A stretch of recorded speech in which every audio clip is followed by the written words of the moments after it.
네, 여러분 안녕하세요. 7급 시험 준비하시고 또 보시느라고 수고 많이 하셨죠? 어, 국가 7급 행정학 한번 전반적인 출제 스타일, 그다음에 난도, 그다음에 문제 해설까지 설명을 좀 해드리도록 하겠습니다. 요번에 국가 7급 행정학은요, 일단 늘 요즘 뭐 추세가 그렇습니다만 기출문제가 그대로 출제된 문제는요 한 문제도 없었고요. 기출문제하고 아주 좀 근접된 그런 문제가 두 문항이 있었고 그냥 변형된 게 아니라 문제 정도 있었고, 그다음에 열세 문제 정도는 거의 새로 나온 문제예요. 뭐 수기민주주의, 준정부기관, 뭐 국가재정운영계획, 그다음에 범회 내 정책 집행 모형, 신경향 문제가 많았는데 신경향 문제가 신경향 문제처럼 좀 느껴지지 않는 그런 느낌도 좀 있었죠. 왜냐하면 저희가 수업 때 여기까지 기출이 나왔지만 앞으로는 이런 문제도 나올 수 있으니까 좀 대비를 해야 된다. 약간 확장 출제될 거에 대비해서 제가 언질도 드렸고 강조도 해드렸기 때문에 그렇게 딱 볼 때 이게 완전 생소하다. 뭐 그런 느낌은 많이 들지는 않았던 것 같아요. 데이터 3법 같은 그런 건 생소했겠지만요. 그건 완전 킬러 문제였고요. 분야별로 보면은 총론에서 많은 문제가 나왔고요. 옛날에는 총론이 한 대여섯 문제 나오고 나머지 강론 한 두세 문제씩 이렇게 나오는 추세였다가 최근에 들어서 총론의 그 비중이 좀 줄어들었어요. 한 서너 문제로 줄고 인사, 조직, 예산 이런 실무 강론 파트에서 문제가 조금 많이 나오는 그런 추세를 한 4, 5년 보였는데 올해는 또 이상하게 총론에서 많은 문제가 나왔어요. 중요도별로 보면 A급이 12문제가 나왔고요. B급이 5문제, C, D급이 한 7문제, 그리고 전혀 저희가 예상하지 못했던 데이터 3법 같은 기타에서도 한 문제가 출제가 됐고, A급이 많은 비중을 차지했고, B급까지 합치면은 17문제니까요. 한 70%는 A급, B급에서 나왔다고 봐야 되기 때문에 요번에 행정학이 전반적으로 그 체감 난이도가 그렇게 엄청 어렵다 그런 느낌 별로 안 들었어요. 작년에 좀 쉬웠기 때문에요. 재작년에 어려웠고 작년에 좀 쉬웠기 때문에 작년에 비하면 조금 체감 난도가 올라간 건 사실이지만 전체적으로 볼 때 예년과 비슷하거나 조금 더 어려웠다. 한 1, 2점, 뭐 2, 3점, 1, 2점 정도 어려웠다. 이렇게 보시면 될 것 같아요. 난이 문항별로 정답률을 보면 정답률이 90%가 넘어가는 문제가 두 문제였고요. 그러니까 8, 90%가 넘어가는 문제가 10문제니까 아주 쉬운 문제가 10문제가 나온 거예요. 이게 조금 아쉬운 점이에요. 쉬운 거는 엄청 쉽고 어려운 건 또 엄청 20%, 24%대가 나 있었고 6%대가 나요. 데이터 3법 같은 경우는 6%예요. 정답률이. 완전히 그건 정답률이 20%가 미만이면 이거는 거의 이제 어떻게 보면 잘못 나온 문제다. 킬러 문제다 이렇게 볼 수 있고요. 또 쉬운 거는 너무 쉬워서 8, 90% 정답률을 보였던 게 10문제고 70%가 합치면 한 18문제가 너무 쉬운 거예요. 그러니까 중간 허리에 해당하는 문제가 너무 좀 빈약했어요. 한 40%, 50%, 60% 여기 해당하는 이런 문제가 사실은 허리에 해당하는 문제고 공부를 제대로 한 사람과 못한 사람의 어떤 실력 차이를 나타내 줄 수 있는 그런 중간 허리 부분인데 이 부분이 문제가 안 나온 거예요. 난도차가 너무 심했고, 그러니까 이런 문제는 자칫하면 공부 한 사람이나 안 한 사람이나 다 틀릴 수 있는 거거든요. 여기서는 이거 가지고 우열이 가려지질 않는 거예요. 이런 데서 가려야 되는 이건 또 너무 쉽잖아요. 이거 틀리는 사람 별로 없어요. 그러니까 이번 출제는 변별력에 있어서는 그렇게 써 좋았다 이렇게 얘기하기가 좀 힘든 출제였습니다. 자, 이제 그 출제평을 해놨는데요. 자, 그러나 다행인 거는, 거기 신경향 문제가 한 대여섯 문제 출제가 됐는데, 이런 문제들이 제가 기출 때도 그랬고, 심화 때도 그랬고, 동형 때도 그랬고, 또 심지어 동형 때도 비슷하게 다뤄본 문제들도 있더라고요. 그런 문제가 앞으로는 이런 문제가 나올 소지가 있으니까 좀 대비를 해야 된다. 이렇게 언급을 드렸던 그런 문제들에서 한 대여섯 문제가 나왔는데 그게 정답률이 한 60%대 대부분. 그리고 60%대의 그 문제 한 대여섯 문제, 이게 혹시 실력차를 가르는 효자 문제가 되지 않았을까 이런 생각을 해요. 준정부기관 문제라든지 2번에, 그리고 22번에 국가재정운용계획 그 성격과 어떤 내용이 포함되는지, 우리가 중장기 전망 뭐 40년 이상 해야 된다 이런 것도 동요 모의고사 때 다 봤던 거거든요. 그리고 수기민주주의 언젠가는 나올 거다.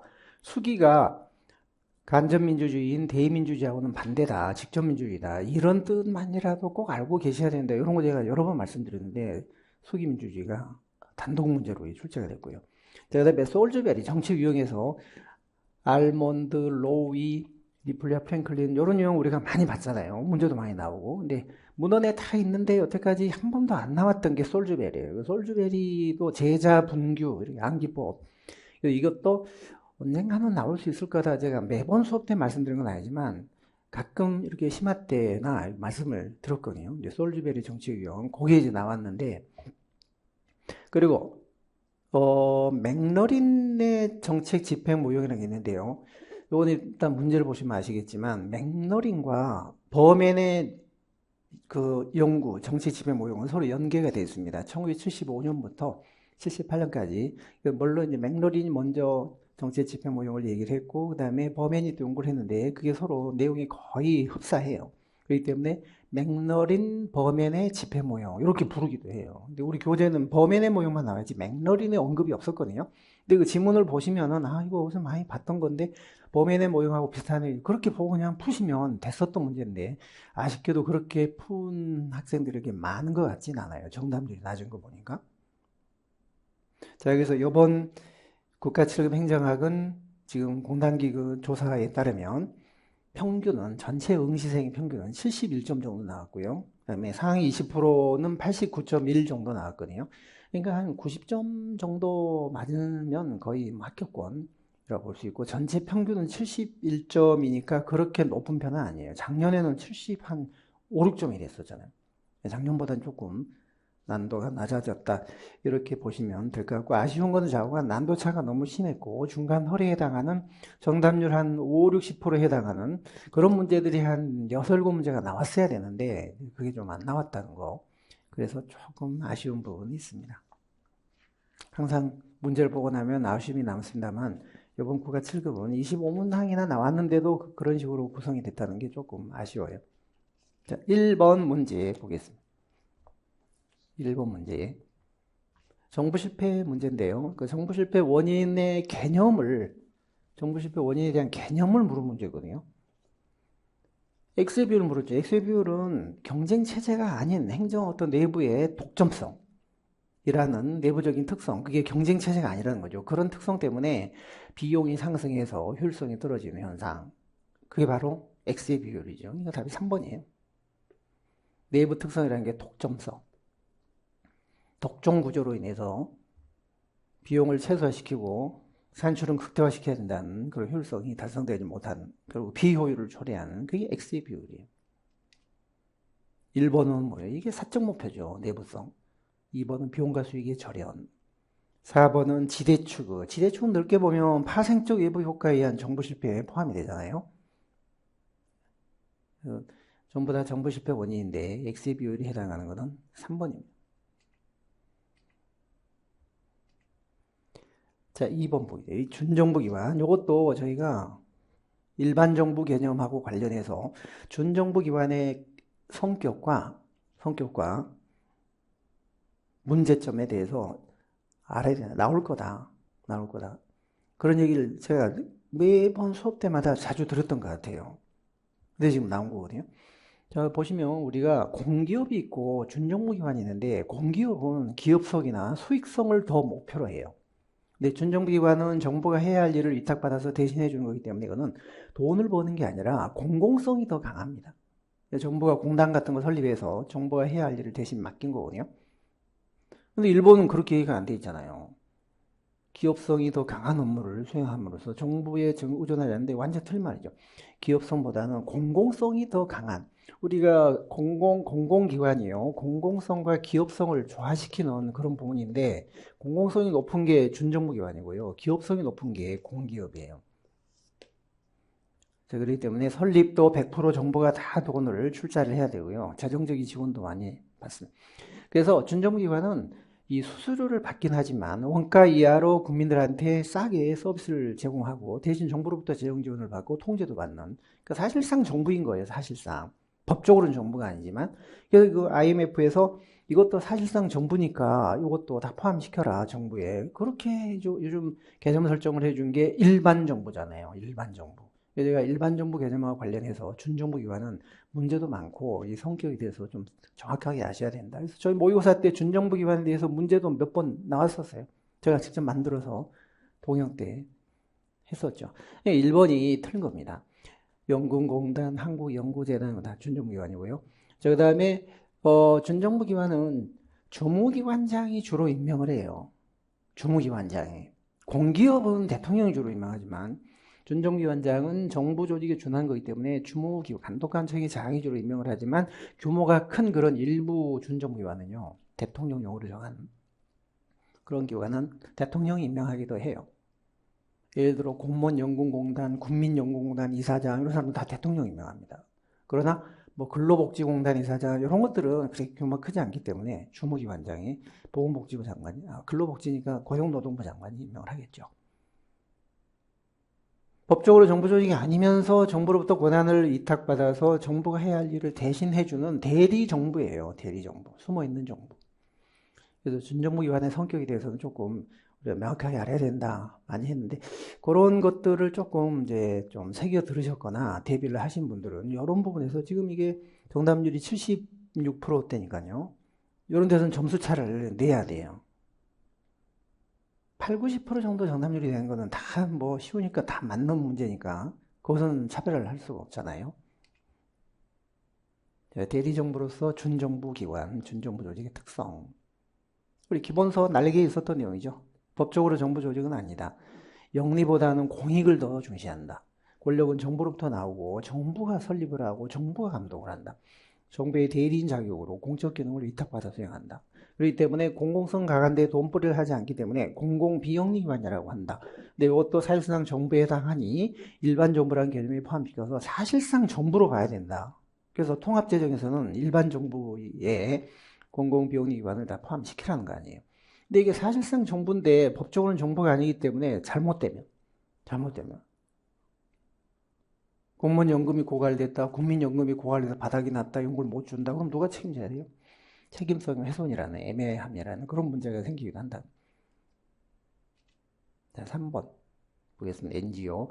자, 물론 3번 질문이 이게 답인데요. 여기에 서비스형 NGO하고 그다음에 주창형 NGO, 옹호형 NGO, 애드버커시, 서비스형, 그다음에 애드버커시, 이게 두 가지 형태가 있는데 처음 들어보셨을 것 같아요. 네, 문헌에는 보통 이제 없는 얘기인데요. 근데 우리가 뭔가를 막 정책을 주장하고 환경을 보호해야 됩니다. 뭐 이렇게 막 뭔가를 정책을 주장하고 신념을 주창하는 그런 NGO가 있고, 뭐 그린피스라든지 환경단체라든지. 그런데 직접 현장에 뛰어가서 서비스를 제공하는 복지 서비스라든지 뭐 교육 서비스 같은 걸 제공하는 그런 단체들도 있잖아요. 그게 서비스형이고, 뭔가를 주장을 하는 거는 요거는 이제 주창형이에요. 국민 권익이나 환경 보호나 이런 것들을 막 주창을 하는 거, 인권단체, 환경단체 이런 것들은 주창형이고요. 주창형이고, 뭐 국제 적십자사 실제 현장에 가서 뭐 구호 활동을 한다든지 이런 거는 서비스형이라고 봐요. 그래서 다른 지문들이 확실하게 맞기 때문에 이제 3번이 좀 바뀐 것 같다라는 추론을 여러분들이 하셔가지고 그렇게 많이 틀리지는 않으셨어요. 그래서 3번 문제는 정답률이 거의 뭐 이게 지금 90% 되니까 많이 틀리지는 않았는데 조금 서비스형, 주창형을 처음 들어본 그런 느낌은 좀 들으셨을 것 같아요. 공익을 위해서 자발적으로 조직된다. 정부가 제대로 시민의 요구를 충족시키지 못할 때 그걸 대신 보완하기 위해서 등장했다. 이게 대체 관계잖아요. 대신해주기 위해서 나왔다. 자발적으로 형성되고 운영되는 자치성, 자발성. 그래서 1, 2, 4가 너무 뻔한 질문이기 때문에 3번이 바뀌었을 것 같다. 추론해서 3번을 답으로 많이들 하셨어요. 잘 하셨고요. 4번에 순환보직, 순환정보, 잡 로테이션. 보통 원칙적으로 우리가 공직이 들어가면 3년마다 한 번씩 바꾸거든요. 3년마다. 서로 다양한 업무를 경험하도록 해서 그리고 활력을 불어넣어주고 분위기 쇄신을 위해서 그게 배치 전환 그 중에 하나가. 그러니까 배치 전환 안에 전직, 전보, 파견 그다음에 순환 전보, 순환 보직인데 그게 잡 로테이션이에요. 그러니까 정부 안에서 이렇게 돌려가면서 다양한 경험을 하는 거기 때문에요. 외부 임용이 아니라 내부 임용이죠. 이런 거는 정답률이 거의 92%네요. 근데 자꾸 왔다 갔다 하면 이제 한 가지 분야에서 오래 근무를 안 하니까 전문성은 떨어지겠죠. 3번 맞고. 그래서 1번이 토시 하나 때문에 틀린 거예요. 내부 임용. 자, 5번 문제 볼게요. 정책 델파이입니다. 그냥 델파이가 아니라 저희가 그냥 델파이하고 정책 델파이는 성격이 다르다고 했잖아요. 거기에 착안해서 문제를 푸셨어야 돼요. 옳은 거는 있네요. 답이 뭐였나요? 자, 1번 보시면 주관적인 판단에 물론 의존하는 질적인 예측 기법이 건 맞죠. 여기까지는 맞는 말이에요. 그런데 통계 수치를 활용하지 않는다. 분석해서 통계 처리를 하잖아요. 통계 처리해서 중위수, 평균, 도수 분포, 산포도, 의견이 얼마나 분포되어 있는지, 이렇게 분포되어 있는지, 이렇게 분포되어 있는지 이런 거 다 알려주면 통계 처리를 해서 피드백을 시켜주는 거예요. 활용하지 않는다. 여기 틀만. 지금 옳은 거 찾은 거네요. 자, 2번 익명성을 철저히 끝까지 아니잖아요. 자유로운 표현만 강조하는 게 아니라 책임 있는 표현도 유도를 해요. 그래서 어느 정도 결론이 표면화되고 나면 정책 델파이는 공개 토론을 합니다. 근데 그냥 전통적인 델파이는 끝까지 익명성을 보장을 하죠. 자유로운 표현만 생각하지만 책임 있는 표현은 생각하지 않거든요. 이것도 전통적 델파이. 자, 3번에 전문성보다는 그러니까 전문가들로만 구성을 하는 게 아니라 다양한 이해관계와 식견을 가진 창도자, 애드보케이터, 이거저거 막 신념과 철학을 주장하는 사람들, 뭐 환경단체 대표라든지 시민단체 대표라든지 뭐 진보 보수 뭐 진영의 대표라든지 이런 사람들까지 포함을 시켜요. 그냥 델파이는 이런 사람들은 배제가 되죠. 주로 전문가 중심이죠. 전문가. 이게 맞는 말이에요. 그리고 그냥 델파이는 이렇게 근접된 의견으로 몰아가는 통계처를 하지만 이게 중위수, 평균치를 잡고 근접된 의견을 제시하고 또 모아가고 이렇게 합의나 근접된 의견을 도출하는 게 목적이지만 정치 델파이는 갈등을 조성하잖아요. 극단적인 견해를 오히려 부각을 시켜서 싸움을 붙이잖아요. 합의를 유도하는 게 아니라 갈등을 조성하잖아요. 양극화된 통계 처리. 그렇기 때문에 이것도 틀린 말. 나머지 세 개는 요거 나의 말이 틀렸고 요 두 개는 전통적 델파이고 3번만 맞는 말이에요. 정책 델파이. 차이점. 전문가 이거는 이해관계자는 다양한 창도자. 이건 끝까지 익명성, 철저히. 이건 선택적 익명성. 통계 처리. 중위수 위주로 가운데로 몰아간다는 거고 이거는 극단적인 견해로 오히려 부각시켜서 갈등을 조성한다는 거예요. 끝까지 익명이니까 이건 공개 토론이 없고 이건 있어요. 자, 6번 보겠습니다. 행태론. 자, 이런 문제는 그렇게 뭐 어려움이 없었죠. 정답률도 거의 지금 80 몇 프로네. 답은 4번이었죠. 가치 사실을 분리한다 이 말은 맞는데 가치와 사실을 분리한 이유가 가치는 검증이 안 되니까 연구 대상에서 버리기 위해서 과학적인 연구를 하기 위해서지 뭐 사회 문제를 해결하고 학문의 어떤 실천적인 성격이라는 게 기술성이에요. 기술성을 강조하면 이게 이론론으로 가야 되는데 행태론은 과학성을 강조하는 이원론이잖아요. 그래서 D쪽이 틀린 말이에요. 여기서부터가 틀린 말이죠. 가치와 사실 분리를 통해서 사실 중심의 연구를 함으로써 행정학의 과학화에 주력하였다. 이렇게 하지 맞는데 반대로 하는 거죠. 7번은요. 역량평가. 우리 고용문단 역량평가 문제인데요. 구조화된 모의 상황을 설정해 놓고 전문가들이 다수의 전문가들이 관찰을 하잖아요. 1번은 맞고 2번이 틀렸네요. 이 역량평가하고 근무성적 평정은 항상 우리가 대비시켜서 근무성적 평정은 과거의 근무성적이나 현재 어떤 능력이나 이런 걸 평가하는 건데 이 역량평가는 앞으로 이 사람이 담당하게 될 직무, 직위를 수행할 수 있는 역량이 있는지 없는지를 사전에 검증하는 제도예요. 과거의 근무 성적이나 현재 능력을 평가하는 게 아니라 앞으로 이 사람이 담당하게 될 그 직위를 담당할 수 있는 역량이 있는지 없는지를 사전에 검증하는 거예요. 그러니까 2번은 근무 성적 평정입니다. 나머지 다 맞는 거죠. 다양한, 역다다다라고 했잖아요. 다양한 과제, 다양한 기법, 다수의 평가자, 역다다다. 미래의 능력을 사전에 평가하는 제도. 1대1 토론, 1대2 토론, 뭐 서류함 기법, 역할 수행 이런 것들 다 쓰잖아요. 평가 방법으로 다양한 기법. 네, 영양평가와 금평의 차이는 미래의 잠적을 사전에 검증해 과거 실적을 사후에 평가. 이거는 평가 결과가 보상으로 이어지지만 이거는 보상하고는 관계가 없어요. 이건 다 수인이 평가하는 거고 이건 상급자가. 이건 구조화된 모의 상황에서 외생 변수를 통제해서 하기 때문에 비교적 객관적이에요. 또 여러 사람이 평가를 하니까요. 이거는 그냥 근무하면서 상급자가 평가하는 거기 때문에 주관적일 수밖에 없고요. 8번 수기민주주의.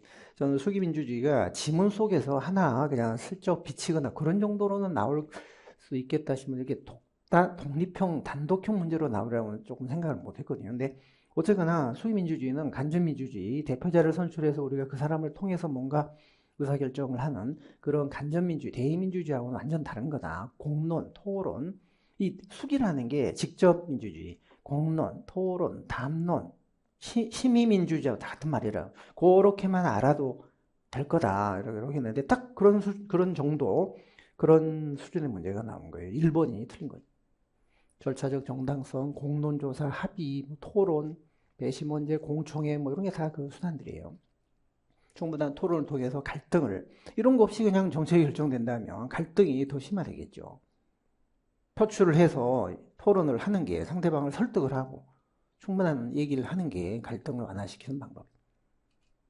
9번 보겠습니다. 에도크라시. 정답률이 89%인데, 자, 에도크라시. 이건 이제 유기적 구조잖아요. 유기적 구조인데, 형식주의나 공식화, 표준화 이런 거 얽매지 않은. 전반적인 복공집은 낮습니다. 복잡성, 공식성, 직고성은 대체로 낮지만, 수평적인 분화, 수익적인 분화 이렇게 말할 때는 이걸 조금 구분하셔야 돼요. 수평적인 분화까지 낮은 건 아니에요. 수평적인 분화는 높고 수직적인 분화는 낮습니다. 이게 전문화고 이건 계층화거든요. 계층화는 낮다고 해야 되고 그다음에 전문화는 높다고 해야 돼요. 수평적인 분화. 근데 조심하실 게 저 수평적인 분화가 어떤 의미의 수평적인 분화냐 이게 이제 좀 다른 거예요. 일의 전문화가 아니라 사람의 전문화다. 그 다음에 기능의 동질성에 따라 분할하는 게 아니라 흐름의 동질성에 따라 하는 거예요. 이게 팀제 같은 그런 방식으로 기능별 구조가 아니라 팀제 같은 그런 방식으로 가는 게 이게 바로 수평적 분화가 높다라는 뜻이에요. 일이 아니라 사람의 전문화, 인적인 전문화. 그러니까 일을 쪼개서 막 분업을 하는 게 아니라 사람이 전문가가 된다는 거죠. 그러니까 기능이 동일하다고 해서 묶는 게 아니라 흐름이 동일하면 그걸 묶어서 한 팀으로 만들어서 일을 하는 거예요. 그래서 사람의 전문화와 흐름의 동질성이라면 이런 기준에 의한 수평적인 분화는 매우 높은 편이에요. 에도크라시도. 그러나 이렇게 표현하지 않고 그냥 복공집은 전반적으로 수준이 낮다라고. 2번이 틀렸네요.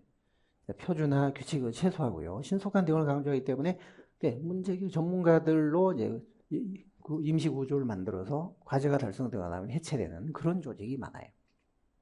10번 보겠습니다. 다음 정책 결정 모형의 특징들을 얘기한 건데, 자, 가는 무슨 모형이에요?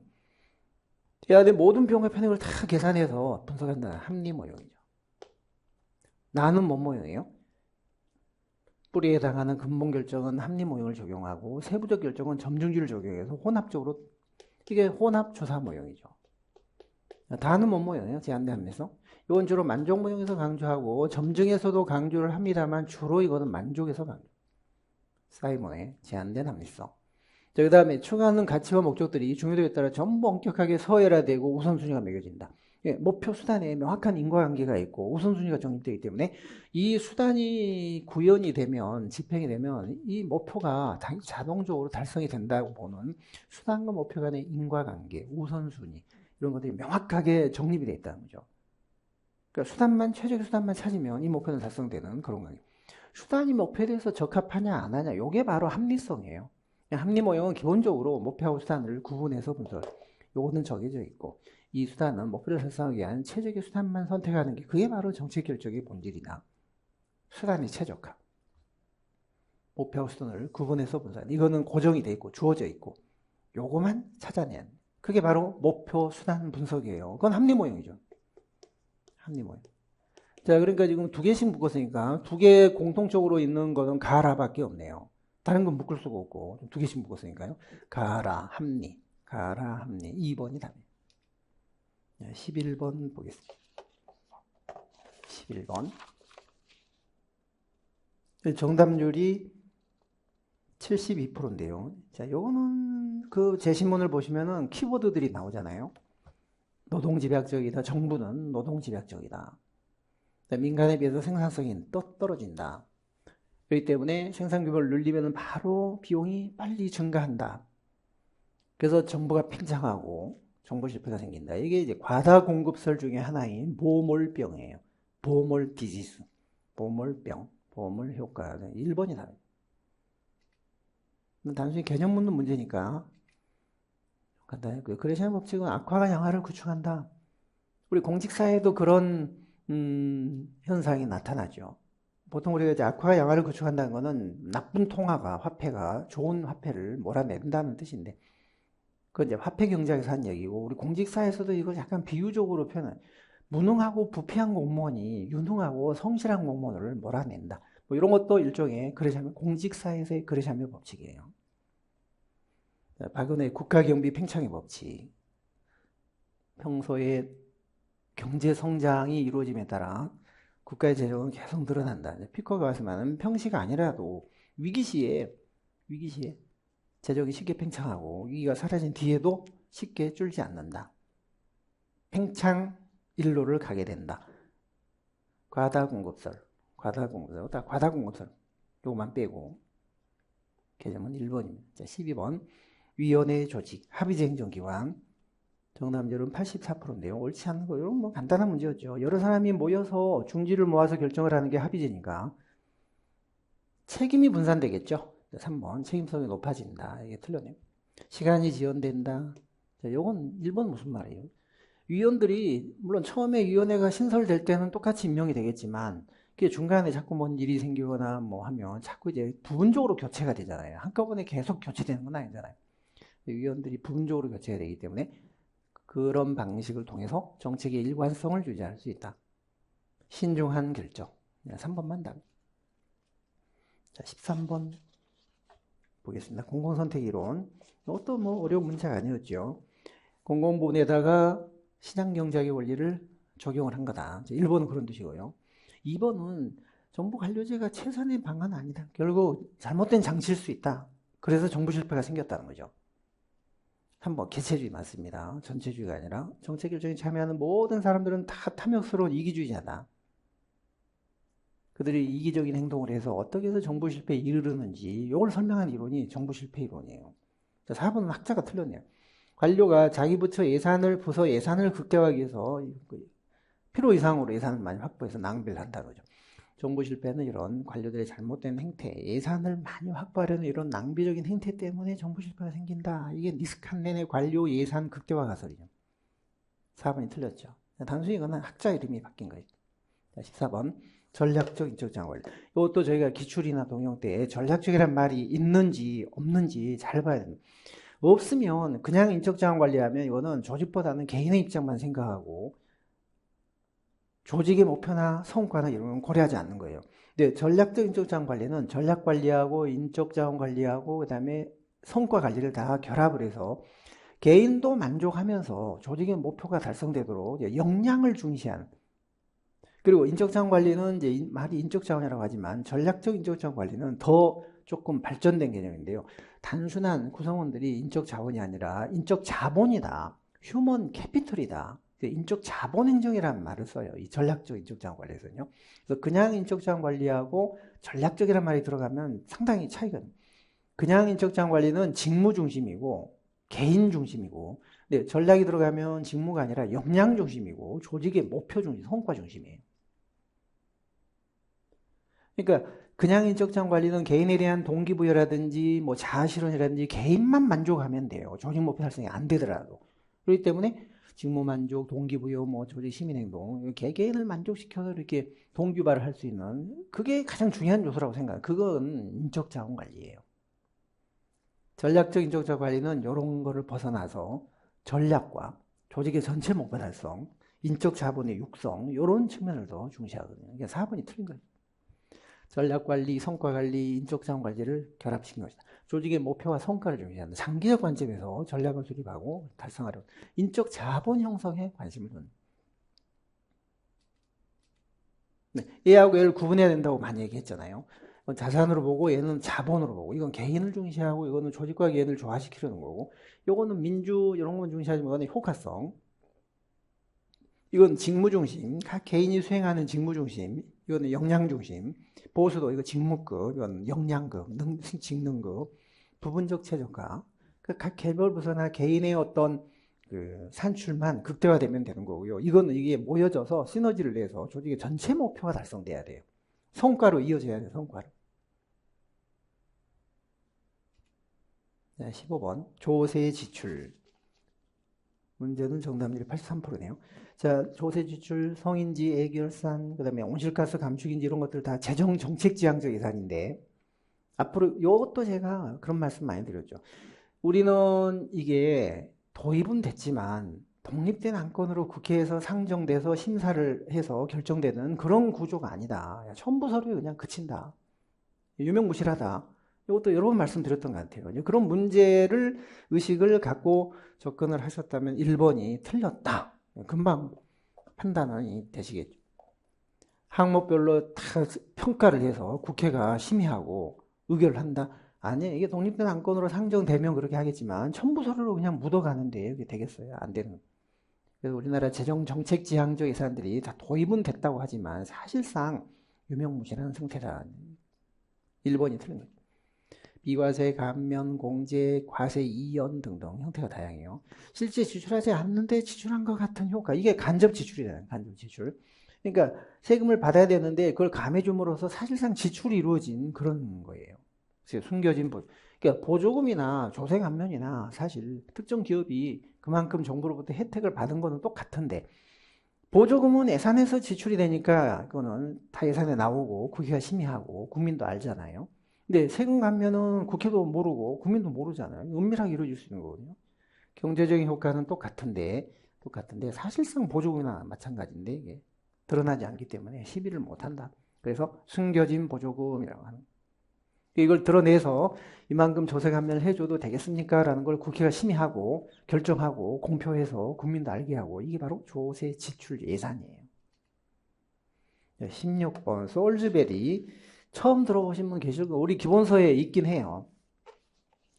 솔즈베리는 정책의 유형을 제자, 분규 이렇게 나눈 사람이에요. 솔즈베리 제자가 되기 위해서 서로 제자들이 엄청 싸웠어요. 솔즈베리 재분배 정책, 자율 규제 정책, 분배 정책, 규제 정책. 특히 솔즈베리는 자율 규제 정책을 하나 집어넣었다. 다른 학자들과 달리. 분배, 규제, 재분배는 다른 학자들도 다 얘기했잖아요. 근데 솔즈베리는 특이하게 자율 규제 정책을 집어넣은 게 좀 특이하다. 그런 말씀까지는 이제 드렸는데 일단 가는 솔즈베리 정책 유형 중에 제자분규 중에 요구는 통합적이고 결정 패턴은 분산적. 그러니까 요구의 패턴과 결정의 패턴이 통합이냐 분산이냐 요걸 가지고 네 가지를 나눈 거예요. 제자 분규로 나눈 거예요. 근데 자율규제 정책 같은 경우는 요구는 통합적이고 한 목소리로 막 뭘 해달라고 요구하고 결정은 개별 부처별로 하는 분산적인 그런 정책이 자율규제 정책이에요. 그러니까 솔즈베리가 특징적으로 얘기한 게 자율규제니까 자율규제 특징만 좀 아시면 됩니다. 제가 그런 정도까지 최근에는 제가 그런 말씀을 좀 못 드렸는데 얼마 전까지 심화나 이런 데서 솔즈베리도 언젠간 좀 나올 수 있습니다. 라고 얘기를 들었던 것 같은데요. 자, 가는, 그래서 요구는 한 목소리로 이렇게 해달라. 통합적이고, 결정은 개별 부처들이 그냥 분산적으로 하는 그런 정책이, 자율규제 정책이에요. 그 다음에 윌슨, 제임스 윌슨의 이거는 그 빈집이 온다고.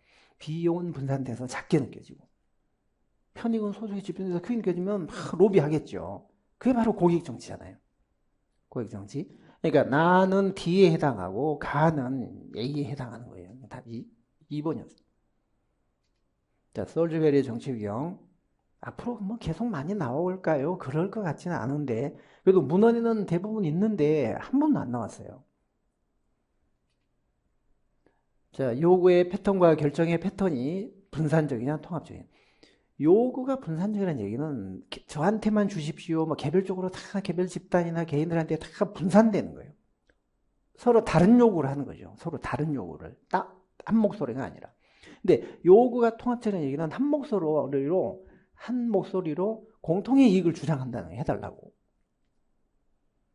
그리고 결정은 이제 사회 전반적으로 공감대를 형성해서 뭐 국회까지 넘어가서 법이 통과돼야 된다든지 사회 전체적으로 공감대를 형성하는 그런 통합적, 사회 전체적인 관점에서 결정을 해야 되는 그런 결정인지 아니면 개별 부처가 그냥 딱 해주면 끝나는 건지.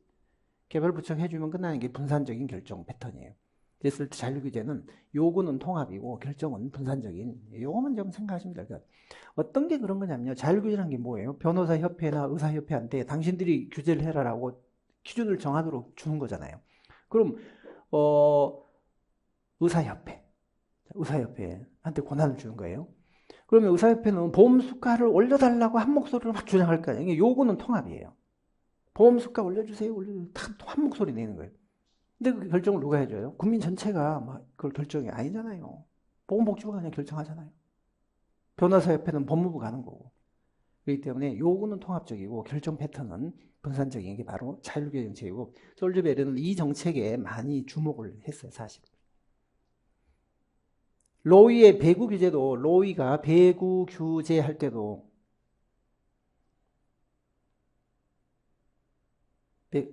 빈집이 온다고 뭐요? 제임스 윌슨 빈집이 온다고도 요 고객 정치 요쪽엔 요거에다가 초점을 많이 뒀잖아요. 이제 네 개를 전부 다 공부하실 필요는 없고요. 요 자율규제 정책의 특성만 좀 생각하시면 돼요. 그게 솔즈베리가 주장한 제자 동규 중에 가장 주목받는 형태였거든요. 이게요. 그래서 나온 거예요. 사실은. 네, 17번. 네, 16번의 정답률이 70%였어요. 70%. 70%. 그러니까 나는 어렵지 않았고 가가 이제 A냐 B냐라는 건데 솔즈베리는 자율규제 정책이 특이하게 들어갔다. 이제 요거를 조금 이제 기억을 하셨거나 해서 사실은 B, D 4번으로 갈 수 있었던 건데 자율규제 정책을 솔즈베리는 주로 특징적으로 얘기를 했다. 그런 것들을 생각하셔서 그런 건지 정답률은 상당히 높았습니다. 자, 그 다음에요. 17번 보겠습니다. 공무원의 복마윤리. 그렇게 어렵지 않았죠. 사실 1번 지문이 어려운 지문이었어요. 그런데 이게 우리 7급 동형 모의고사 때 요 1번 지문이요. 7일이 아니라 14일인데 요 가지고 비슷한 지문이 있었어요. 우리가. 날짜를 바꿔서 문제를 제가 구성한 적이 있어요. 14일이에요. 14일. 근데 이거 알기가 쉽지가 않죠. 쉽지가 않은데 다른 지문들이 다 이제 문제가 오기 때문에 국가공무법에는 종교 중립 의무가 필요해요. 종교 차별하지 마라. 공직일법에는 이선제 주치행이 들어가 있으니까 선물 신고, 주식 친탁. 국가공무법상 직장 이탈 금지 의무가 있거든요. 근데 현행범으로 체포가 되면은 그런 건 직장 이탈이 아니에요. 구속하려면 통보해야 되고 현행범일 경우에는 통보 안 하고 그냥 체포가 돼도 직장 이탈 금지 의무에 위반되거나 상충되거나 그러진 않아요. 2, 3, 4는 큰 문제가 없었고 1번이 날짜가 바뀐 거 아닌가 이렇게 뭐 추론을 해서 그러셨는지 사실은 14일을 알기가 쉽지가 않은데 정답률은 그렇게 낮지가 않았습니다. 그래도 60%는 60%. 이런 문제에서 우리가 점수차를 내야 돼요. 18번. 자, 이 문제도 난도 상당히 높았는데 자, 이 질문을 딱 보시면 자, 정치 집행에 관해서 맥러린이 결정자와 집행자가 서로 상호작용을 어떻게 하느냐 그 유형을 물었는데 해당하지 않는 많이 본 지문들 아니에요. 용어들 상호적응, 적응적응서, 부집행 이거 어디서 봤어요? 범앤의 정책 집행 그 유형에서 나왔잖아요. 네 가지가. 그러니까 상호적응은 결정자가 내려보내준 그 프로그램하고 집행자가 갖고 있는 SOP가 잘 원만하게 서로에게 잘 적응을 하는 게 이게 가장 이상적이라고 했잖아요. 그거 하면서 우리 부집행, 그 다음에 정적 흡수, 그 다음에 4번 대신 뭐가 있었어요? 기술적 학습이 있었잖아요. 기술적 학습은 하향식 집행론자가 선호했던 유형이고, 그 다음에 상향식, 범에는 상향식이었기 때문에 상향식은 원만하게 서로 상호 적응하는 일본의 상호 적응이 가장 이상적인 형태다라고 했잖아요. 이 세 개는 그 범엔의 집행 모형에서 많이 봤던 건데, 이 맥러린이 1975년에 이 세 가지를 얘기를 했고, 그 다음에 범엔이 거기다가 기술적인 학습을 추가해서 네 가지를 붙여가지고 결국 두 사람이 80년대 맥러린, 범엔 집행 모형에서 네 가지 집행 유형을 얘기를 한 거예요. 정조 후수는 집행하는 척하면서 사실상 따르지 않는 거예요. 따르지 않는.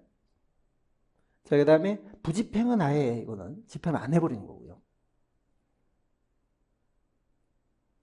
자, 그 다음에 기술적 학습이라는 게 있어요. 이거 말고. 기술적 학습. 자, 요거는 집행자의 SOP가 결정적 프로젝트를 따라가는 거예요. 따라가는.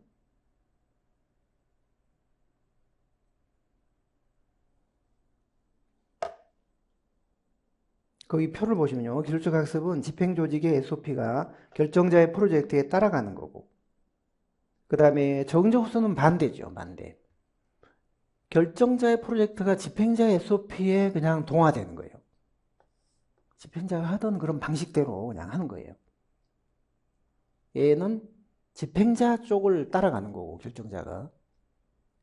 기술적 학습은 반대로 집행자의 SOP가 결정자 프로젝트를 따라가는 거고, 부집행은 아예 집행을 안 해버리는 거고. 이 네 가지 집행 유형이 나온다고 했는데, 맥러리는 그거를 결정자와 집행자의 상호작용 유형이라고 했고, 범에는 이걸 정책 집행의 유형이라고 했거든요. 1번, 2번, 3번 어디서 많이 봤는데 4번은 뭐 좀 안 본 것 같다. 맥러리란 학자가 이제 생소해서 이게 뭐 완전히 다른 이론인가? 우리 교과서에 전혀 없는 건가? 이렇게 생각을 하셨을 수도 있는데 이 세 개 지문이 같이 집행 모형에서 범인의 모형에서 같이 자주 나왔다. 그 생각을 좀 하셨다면 4번을 답을 하실 수가 있을 것 같은데 그렇게 생각을 연결시킨 분들이 좀 계셨던 것 같아요. 정답률이 24%예요.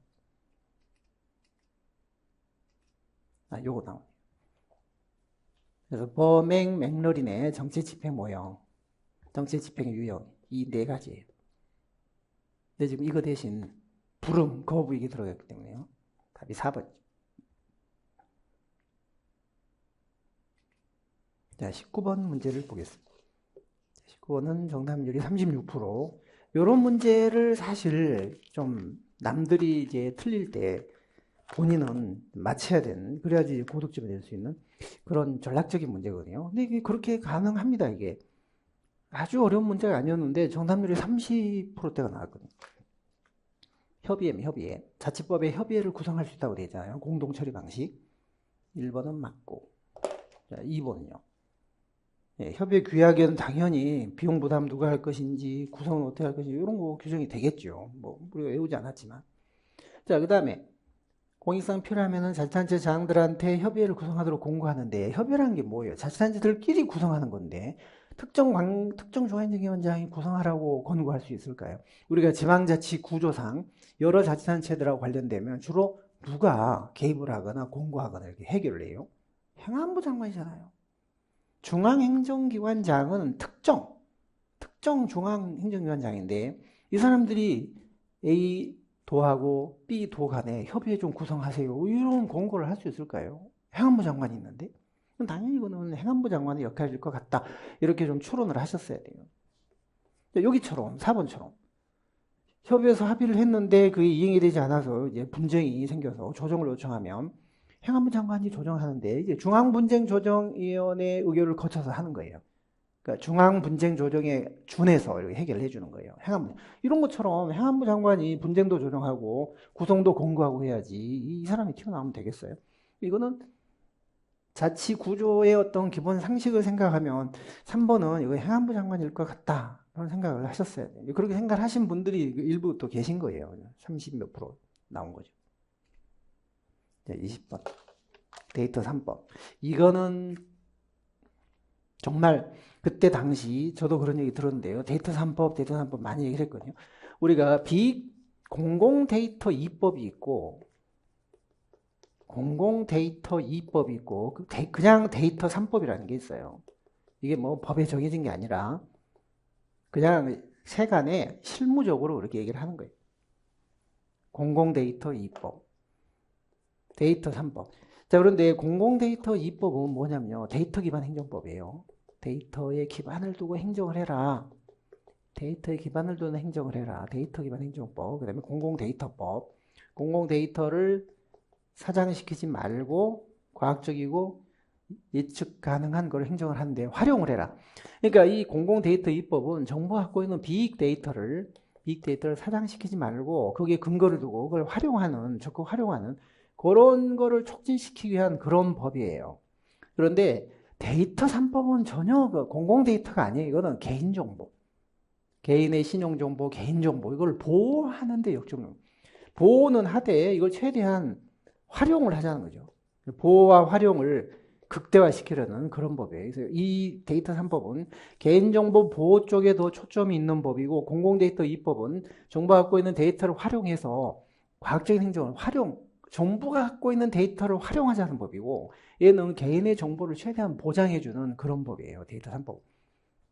우리가 이런 법을 일일이 다 알 수가 없지만 일말의 단서, 일말의 스모킹 건이 있다면 그러니까 데이터 융합과 활용 개인정보를 융합하고 활용하려면 이 가명 정보를 써야 되거든요. 가명 정보가 암호화된 정보예요. 암호화된 개인정보. 그러니까 추가 정보를 투입하지 않고는 이 정보가 누구 정보인지를 모르게 처리되어 있는 정보. 이걸 가명 정보라고 하는데요. 가명 정보로 하면 개인 정보를 융합시킬 수가 있어요. 융합해서 안전하게 결합을 해서 그걸 활용할 수가 있어요. 안 그러면 그냥 로우 머티리얼, 개개인의 원래 그 정보 그대로 드러난 그대로를 활용을 하게 되면 이게 큰 문제가 되거든요. 이걸 식별하지 못하도록 가명 정보로 처리해서 이거를 안전하게 결합해서 활용할 수 있게. 그러니까 이 데이터의 융합과 활용 촉진이라는 요 말은요, 개인정보를 보호하는 데 더 주안점이 있는 그런 법이고, 요거는 공공데이터 입법은 그게 아니라 정보가 갖고 있는 데이터를 활용하자는 거고요. 그렇기 때문에 일말의 단서가 있다면 여기서 우리가 찾아야 돼요. 보호. 3번은 보호가 아니에요. 그냥 데이터 산업을 육성시키자는 개인정보 보호하고는 관계가 없는. 그러니까 데이터가 들어가니까 데이터가 들어가니까 여기 지금 데이터가 들어가는 게 이거밖에 없잖아요. 이거 절대 이거는 답이 아닐 것 같다 이런 생각을 해서 그런지 이게 자원 3번이 답인데 3번을 답으로 하신 분이 6%밖에 6%.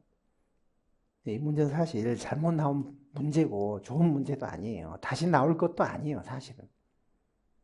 근데 난도를 맞추기 위해서 조금 어려운 문제를 하나 낸 건데 너무 터무니없는 문제입니다. 공부한 사람이나 아는 사람에게 다 모르는 문제인데 이런 문제 낼 필요 없잖아요.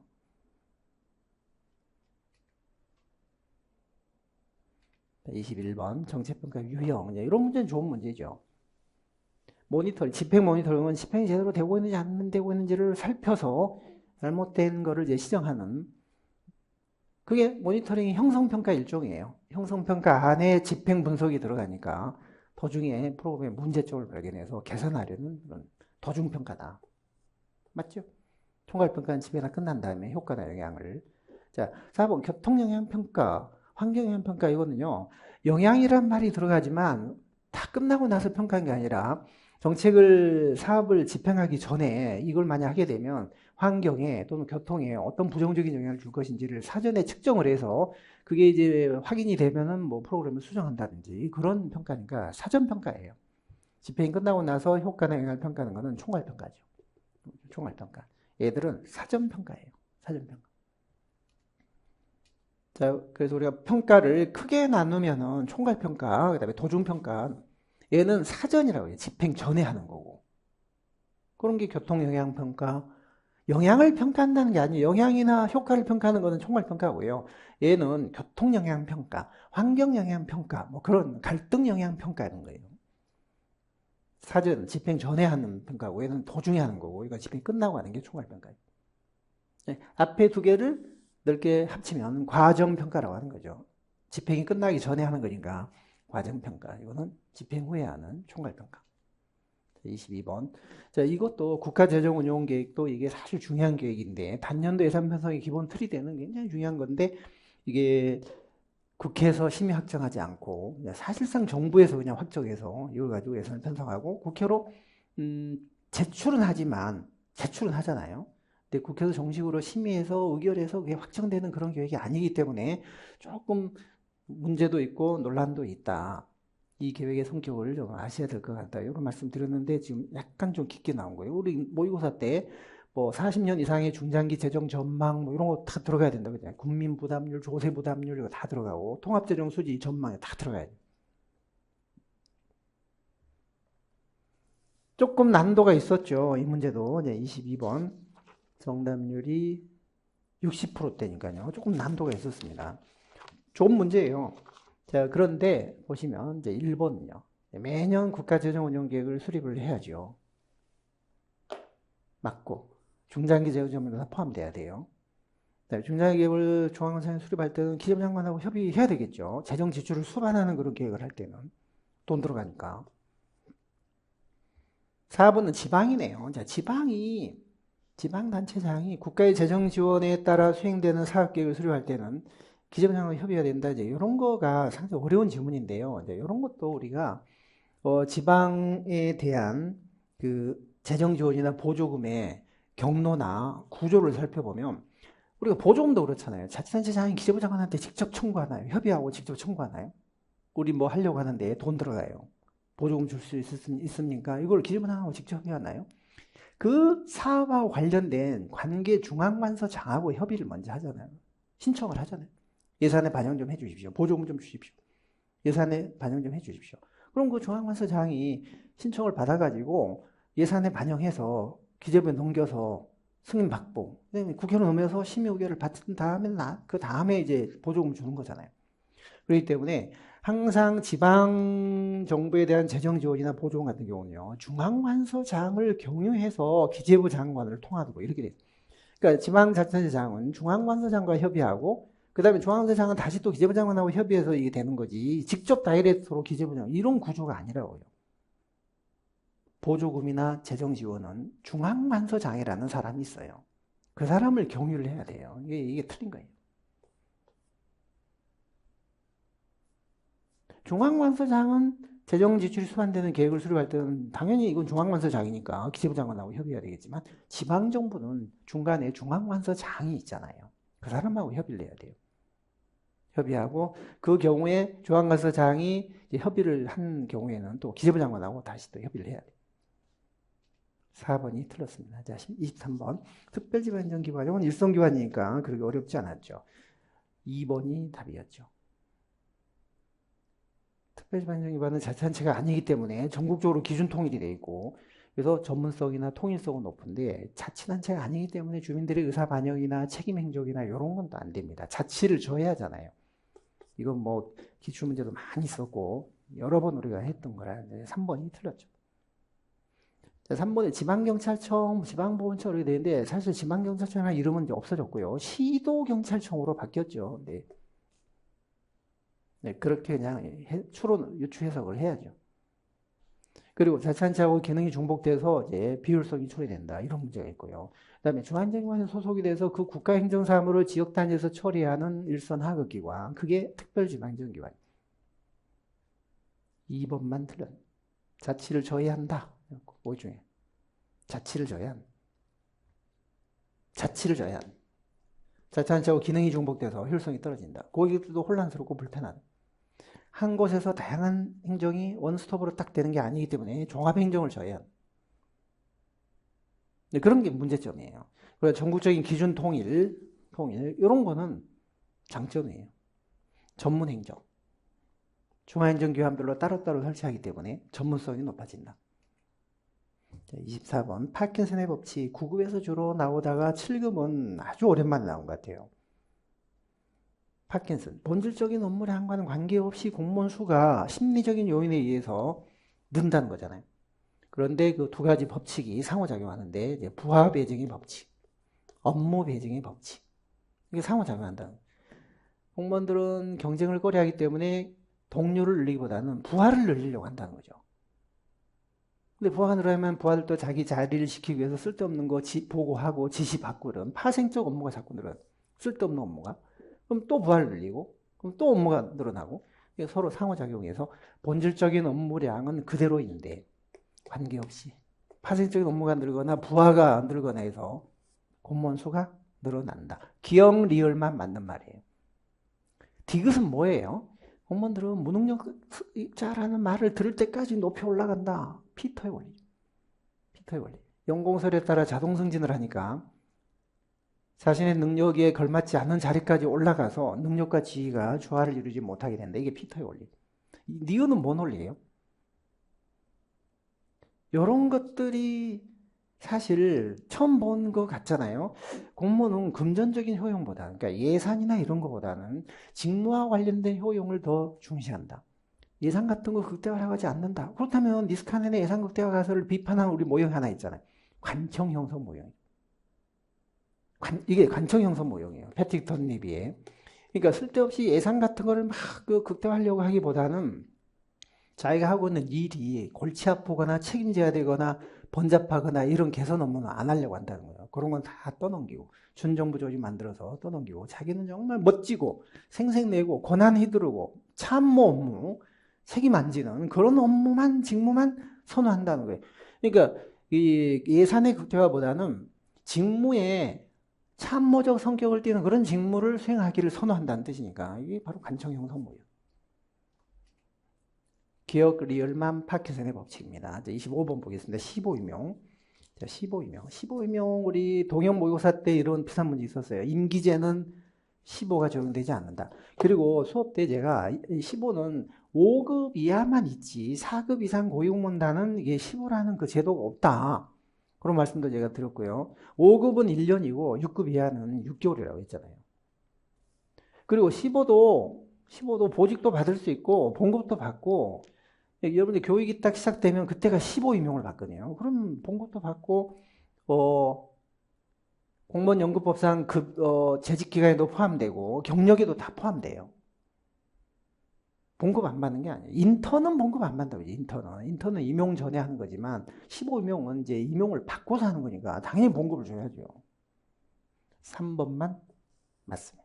15기간 중에 교육도 받고 그렇게 해야 되는데 열심히 안 하면 면직도 시킬 수 있고 직권면직 그리고 정규 임용을 안 해줄 수도 있어요. 근데 정규 임용을 거부하거나 직권면직 시키잖아요. 그러면 그때는 소청 제기를 못해요.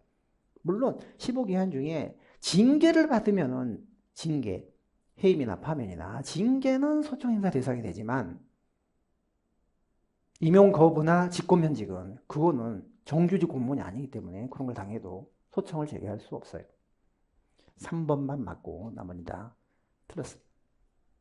자, 어쨌거나 여러분들 수고 많이 하셨는데, 자, 지금 이제 국가직 하나가 끝났을 뿐이고, 여러분들한테는 아직도 기회가 더 있잖아요. 지방직도 있고, 또 추가 채용도 있고.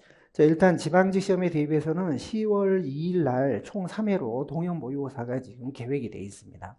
그리고 지방 7급 동형 모의고사 교재도 이미 나와 있고, 그걸 가지고 10월 2일, 그 다음에 추석 세고, 그 다음에 또 한 번, 두 번 해서 총 3회로 할 거고요. 그리고 이제 여러분들 같은 경우는 지금 내년도 1월 24일 날 추가 채용 500명 있잖아요.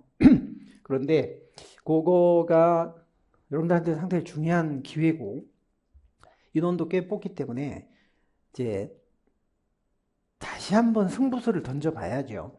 그래서 지금 점수가 제대로 만족스러운 점수가 안 나오는 분들은 뭔가 근본적인 걸 좀 보완을 하고 해서 다시 그 추가 채용에 좀 도전을 해보셔야 되거든요.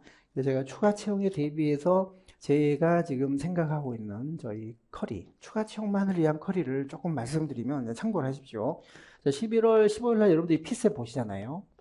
그러니까 이거 끝나고 바로 11월 중순에 이거 끝나고 바로 이론 압축이 있습니다. 이론 압축관. 예, 압축. 그런데 지금 문제는 가장 중요한 게 여러분들이 기회가 있기도 하고 그게 위협이 되기도 하는데 장점이기도 하지만 지금 또 문제점도 있거든요. 지금 추가 채용이 뭐냐면 정부 조직이 개편돼요. 내년 1월 2일자로 정부 조직이 지금 개편. 내일 9월 22일 날 상임위원회에 통과할 거고요. 정조법이.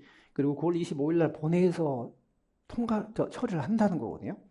민주당이 다수니까 뭐 야당이 반발해도 하겠다고 하면 하겠죠. 지금 기세로 보면 할 것 같아요. 근데 그렇게 되면은 일사천리로 이걸 공포를 할 텐데, 보통 우리가 공포하는데 한 10일 걸리는데요. 저렇게 막 후다닥 하게 되면 아마 10월 초나 9월 말에 공포가 될 것 같아요. 근데 이 지금 정부조회법은 공포 즉시 시행입니다. 공포 즉시 시행인데, 검찰 분리 개편은 1년 뒤에 하는 거고요. 만약에 10월 1일 날 공포가 된다 하면, 검찰은 2026년 10월 2일 날 시행이 돼요. 근데 이제 기획재정부가 분리되는 거, 기획예산처하고 재정경제 분리되는 거는 내년 2026년 1월 2일자로 2027년도 예산을 시작하는 그때부터는 이제 분리된 체제로 하겠다는 이제 뭐 시점은 잘 잡은 것 같아요. 2026년 1월 2일자로 기획예산처하고 재정경제부가 분리가 되기 때문에 그 상태에서 내년 1월 24일 여러분들 시험을 보시기 때문에 그런 부분이 이제 좀 힘든 거예요. 근데 다른 것도 아니고 기획예산처하고 재정경제부가 분리되면 정말 우리 재명이 좀 복잡해져요. 기본적으로 예산, 편성, 집행 요런 것들은 기획예산처가 합니다. 그런데 결산, 회계, 뭐 국채 발행 요런 거는 또 재정경제부가 하거든요. 그러니까 국고수지 총괄기관, 국가의 수입과 지출을 총괄하는 그런 기관, 그런 기능은 재경부가 하는 거고, 그다음에 예산, 편성, 집행, 뭐 국가 재정 운영 계획 이런 것들은 기획예산처 하도록 돼 있어요. 자, 그래서 이런 문제 같은 경우에요. 자, 요거요. 예. 요런 문제 같은 경우가 이제 똑같이 만약에 내년도 시험에 초과치험에서 나온다고 해봐요. 그럼 이게 기재부가 맞겠어요? 요거, 기재부. 요게 맞겠어요? 기획예산처가 맞겠어요? 재정경제부 장관이 맞겠어요? 이런 게 다 분리가 돼야 돼요. 제가 그런 것들을 다 짚어드릴 텐데, 추가 채용 대비한 커리에서 해드릴 텐데, 이거는 재경부 장관이 아니에요. 기획처 장관이 맞습니다. 기획 예산이니까 기획과 예산은 기획처 장관이 하는 거거든요. 그래서 이 국가재정운용계획은 요 기획 업무이기 때문에 기획처 장관과 협의해야 돼요. 재경부가 아니에요. 결산, 회계, 뭐 이런 거는 다 또 재경부 장관이에요. 자, 그렇기 때문에요. 11월 중순에 그런 걸 다 포함해서 여러분들 갖고 계시는 압축 교재로 그런 걸 다 반영해서 정오표 다 나눠드리고 반영해서 11월 중순에 총 9회로 A, B, C, D 다 포함해서 이런 내용 포함해서 정리를 할 것이고요. 그 다음에 12월 중순에 이제 한 달 뒤에 1개년 기출을 할 겁니다. 신경향 기출. 그러니까 기출이 지금 금년 하반기에 이번 문제를 포함해서 또 11월 초에 지방직도 있을 거고 또 자치론도 나올 거고 또 인사조직론도 있어요. 어제 봤던 인사조직론. 거기에도 행정 문제들이 많이 있잖아요. 그러니까 이런 것들을 포함해서 금년 1년간 출제된 기출문제, 신경향 기출문제를 정리한 이걸 5회로 할 거고요. 요게 끝나면 이제 1월 중순에 마무리 테마 특강을 할 거예요. 마무리 테마 특강인데 이 특강이 상당히 의미가 있고 저는 여러분들이 되게 좀 좋아하실 것 같아요. 총 4회를 합니다. 4회. 4회를 하는데 첫 번째 테마는 해총입니다. 해총 50선. 행정 공부하면서 정말 공통적으로 많이 헷갈리는 거 총 정리하는 거 50선. 2회분 모의고사 형태로 시험을 보고 제가 해설을 해드리는데 그 헷갈리는 것만 다 이제 뽑아서 프린트를 할. 두 번째 날은 뭐 할 거냐면요. 법령 문제, 법령 50선을 할 겁니다. 법령 관련 문제 중에 아주 난도가 높은 거. 기출문제도 들어있고 새롭게 예상되는 문제도 들어있고요. 그 다음에 세 번째 뭘 할 거냐면요. 고난도 신경향, 불이타. 고난도 신경향, 전혀 예상, 데이터 3법 같은 저런 문제들을 50선을 할 거예요. 그리고 마지막 네 번째, 정부조직 50선을 할 겁니다. 요번에 정부조직이 개편되면서 관련된 우리 기출문제하고 앞으로 예상문제 50선에서 총 몇 문제요? 200문제. 요거를 테마별로 4번 특강을 할 건데요. 자, 요렇게 여러분들 추가 채용에 대비해서는 요렇게 진행이 될 거니까 여러분들 11월 중순에 필세 끝나고 나면 다 이제 바로 참여할 수 있는 커리들이거든요. 조금 긍정적으로 생각하셔가지고 저 추가 채용에는 꼭 합격하실 수 있게 이런 전략을 잘 세워보시기 바랄게요. 자, 일단 국가직 7급 시험 준비하시고 보시느라고 고생 많이 하셨습니다. 조금 쉬셨다가 지방직 7급도 잘 보시고 추가 채용도 잘 대비를 하시기 바랄게요. 수고하셨습니다.